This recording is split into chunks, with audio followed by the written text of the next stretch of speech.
Good morning, everyone. This is Fignoli Ismail from IronFX, and I'm here with IronFX research team having a discussion about Brexit and how this troubling issue could affect the pound. Starting with Peter, my colleague. Peter, would you like to give us a briefing on how this whole issue started?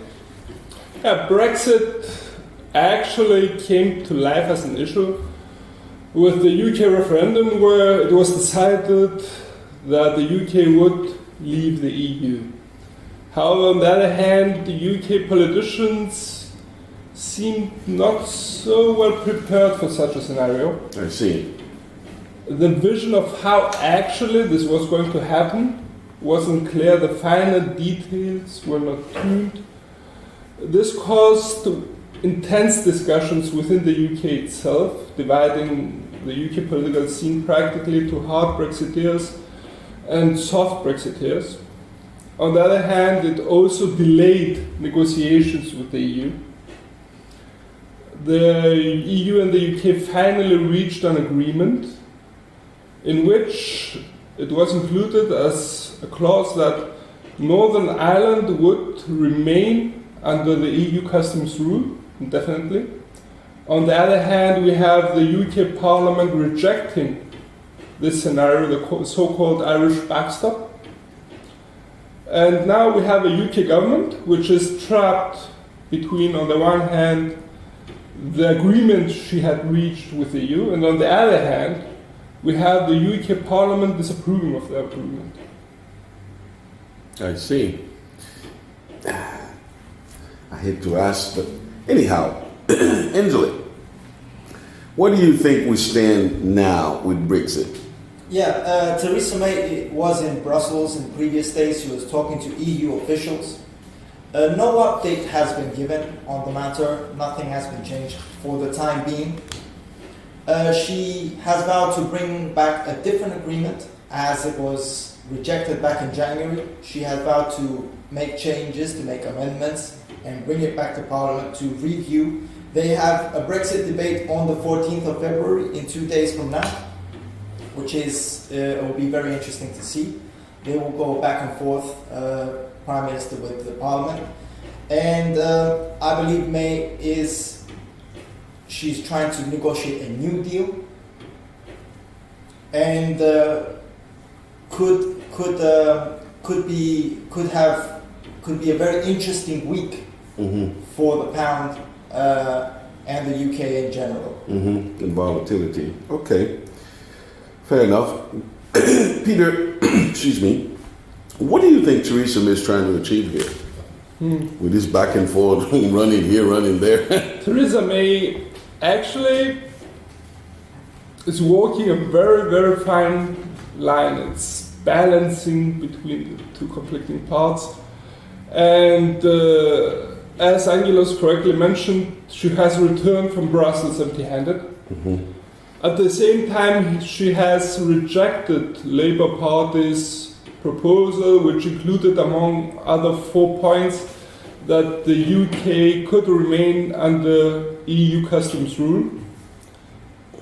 So now she has to convince both hard Brexiteers and soft Brexiteers that she will be able to deliver a Brexit deal which could convince the majority of the UK Parliament and get its approval.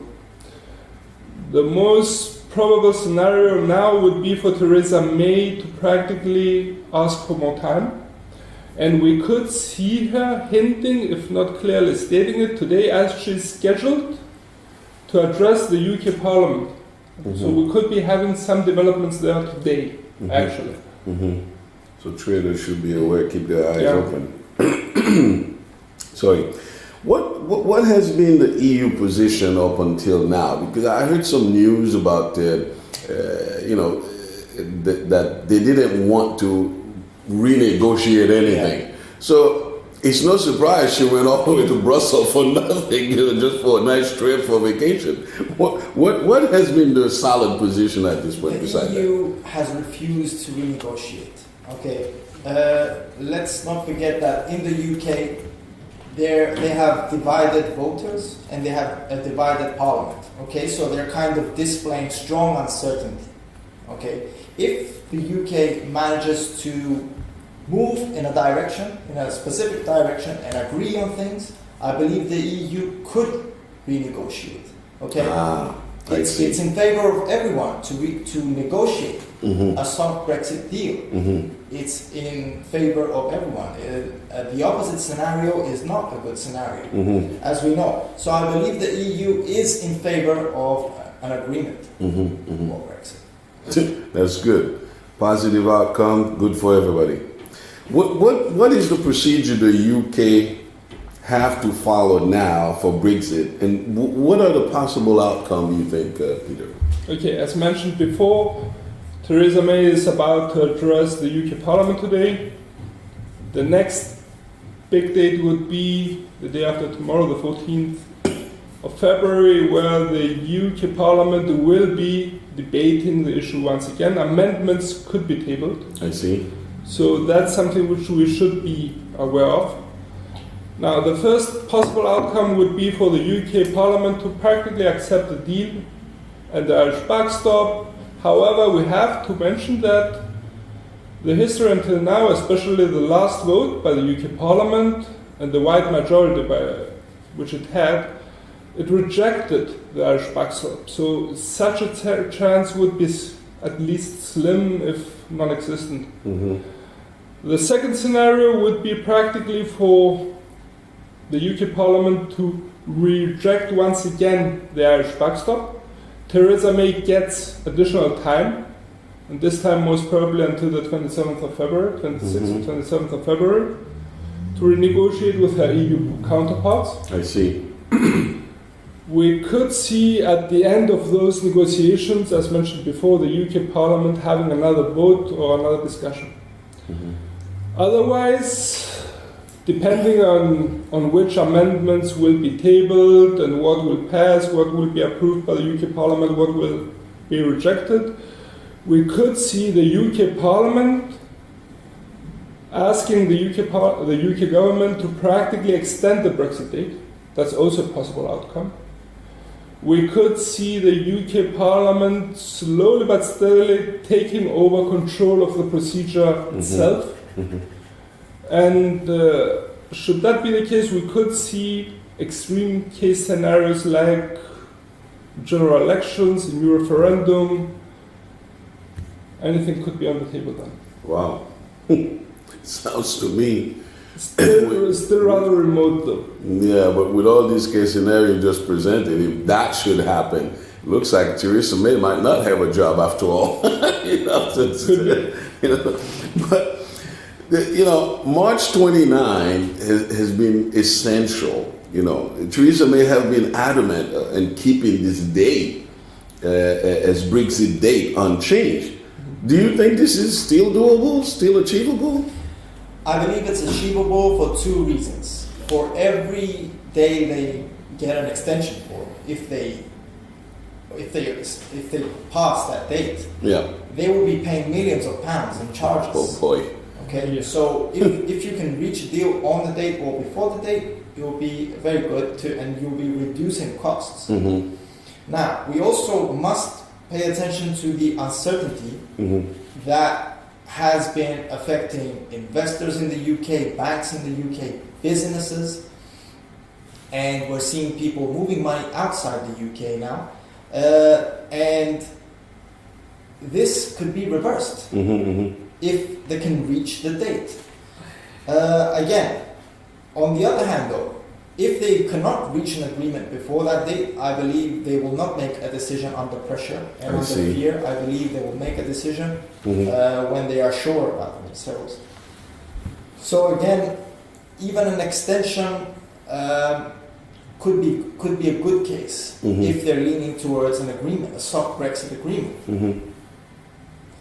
And I believe that it's more positive towards keeping the date in mind. Trying to achieve that date. Man, it's you mentioned these insurmountable amount of money that they have to pay as a fee, and I'm thinking in my head it sounds like a stagnation of economic chaos, Because you have this issue going on at the same time. You have companies moving out of the EU already, starting preparing plans to jump ship. You know, it's total chaos. So that leads me to my next questions. Peter, what are the implications of hard Brexit on the EU and in the UK? And how does that connect to the Bank of England outlook and the European Central Bank? Right. We accepted the first victim of a possible hard Brexit would be the UK economy itself. Mm-hmm. Now, the Bank of England had warned that in case of a hard Brexit, a disorderly Brexit, we could see the UK economy retreating as far as having a recession. So the implications of a hard Brexit for the UK are very, very serious. Mm-hmm. Now, for the outlook of the BOE and its monetary policy, definitely in case of a hard Brexit, any options of a possible rate hike or any plans for monetary tightening would be off the table for 2019. I see. Now, on the other side, the Eurozone could also suffer. It was very characteristic that a German institute found in a study that there would be around 100,000 German jobs at risk in case of a hard Brexit. And they focus specifically on the very sensitive sector of the economy, the auto industry. So we expect that there will be a downside for the Eurozone as well. Possibly there will be a shave off Eurozone's GDP growth rate. Also, the ECB will have to postpone, most probably, any plans it may have about any possible monetary tightening in 2019 or after that year. Mm-hmm. Mm-hmm. Wow. Yeah. When you say you mentioned some key words, the automotive industry. You know, as I remember, there's a direct connection between England and Germany because BMW acquired Rolls-Royce. Mm-hmm. And some of the V12 engine are being made, BMW engine, in these cars. So you can see. Actually, the study found that BMW, along with the plant in Wolfsburg of VW, would be the first to be hit. Whoa. I would say a prayer for them. How is the pound expected to react in each scenario? Let's start with the worst case scenario. Let's go for the bad news. No Brexit deal, a crash out for the UK. Now that will be, of course, very bad for the pound. It will be severe for the economy. Bank of England has said that in case of a hard Brexit, they will have severe economic losses. Okay, and also, as Peter mentioned, it will also affect Europeans. So now, in case though of even a slight progress in talks, we could see the pound appreciating. Even the slightest, like agreeing on something, making small amendments, could be very good for the pound. So as long as they start unifying on what they exactly want, the pound will appreciate. Any good news, any news on unification and making a decision will be good. But if uncertainty remains, it will also continue to hurt the pound. So if they remove uncertainty, they can maintain the pound's strength. They can even increase the pound's strength. I see. How is the pound reacting to the news? Is there a pattern forming? Does it rise at a certain news, or it falls at a certain other news? What's the reaction here? Let's hit the charts for that one. Very good. It'll be far more interesting to see. Now, I think the first characteristic we can notice in the pound's behavior would be the increased volatility to either direction, depending on the news. On the second front, we see the pound strengthening whenever there are news of the issue moving towards a market-friendly and agreed a soft Brexit. While on the flip side, whenever there are headlines pointing towards a disorderly, a hard Brexit, or as Angelos has mentioned, a prolonged uncertainty, we could see the pound weakening. Now in the chart, we have noted 2 timestamps. The first timestamp was practically when Theresa May has survived a confidence vote within her own party, which practically averted hard Brexiteers from gaining power. You can see that from that point on, cable rose, reaching up until the end of January, I see. which was a point when the UK Parliament had a vote, and at that vote it rejected the Irish backstop altogether, scrapped it. And at the same time, it also rejected an extension, a possible extension of Article 50. Wow. Since then, that's the end of January, beginning February, we can see the pound weakening and the pair dropping. I see. I see. Let's continue with the technicals. Are there any important levels to take notice of right now, Angelo? Yeah, just talking about trading on a weekly basis or a daily basis, we believe these are the most probable levels. All right, at the moment we see the pound moving between the 129.60 and the 128.30. That's our R1 and the S1. Okay, in a bullish scenario, we see the pound breaking above the 129.60, aiming higher for the 130.70 R2 and reaching the 131.75. Now, above, even reaching a 130.70, that's our R2 level, we believe it's a bullish scenario. Okay, in the opposite, if the pound breaks below the 128.30, that's our S1, and manages to move towards the 127.10. Now, around that level, we will consider a bearish momentum. Okay, but some other interesting facts. Okay, on a 3 months basis, we have seen the pound moving in a sideways between the 131, 124. The high is the 131, 131, and 124 is the lowest, and that 124 is the lowest also on a 6 month